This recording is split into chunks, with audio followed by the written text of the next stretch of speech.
Mahigit 2 siglo nang hinahanap ang sagot sa Oak Island. Pero habang lumalalim ang mga hukay, mas dumadami ang mga posibilidad. Kung may kayamanan nga sa ilalim, kanino ito? Pirata ba? Knights Templar? British royalty? French aristocrats?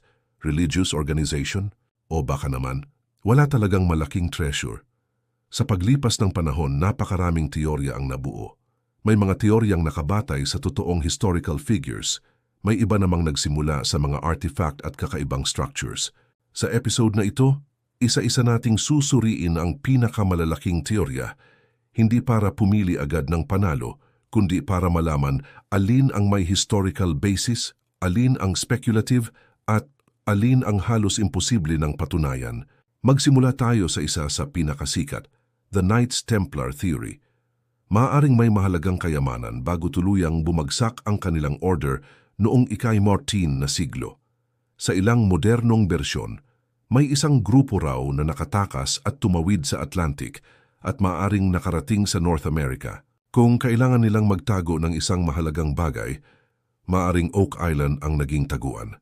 Ang money pit, vault, ang flood tunnels, security system. Pero may malaking problema. Walang direct historical evidence o authenticated Templar artifact na natagpuan sa isla. Sunod, Captain William Kidd. Hindi tulad ng ibang teorya, may documented proof na nagbaon siya ng treasure noong 1699 sa Gardiner's Island. Dito pumasok ang Oak Island sa kwento.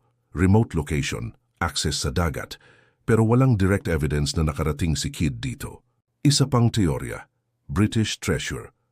Maaaring may treasure na nauugnay sa British military o government dahil ang Nova Scotia ay bahagi ng British Empire. Kung military treasure ito, karaniwang may manifests o orders.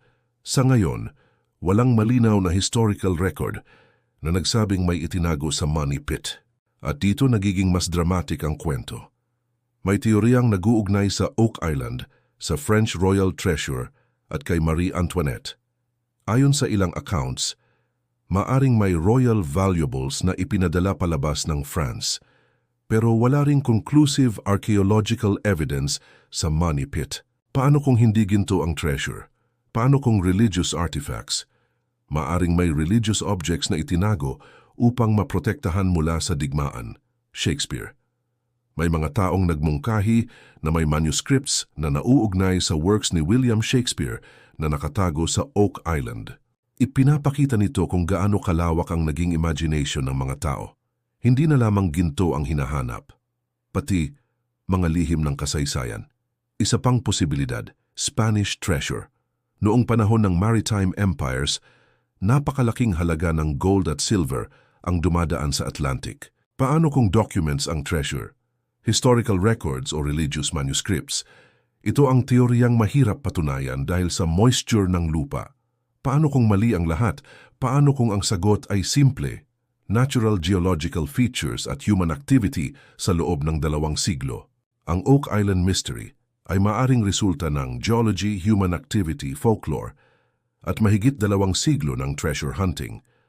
Walang theory na napatunayan ng conclusive. Ang bawat bagong clue ay nagbubukas ng panibagong possibility. Sa susunod na bahagi, titingnan natin ang pinakamalaking tanong, ano na ba talaga ang alam natin matapos ang mahigit 2 siglo? Oak Island, Part 10. Ang huling kabanata ng isang misteryong tumagal ng mahigit 2 siglo.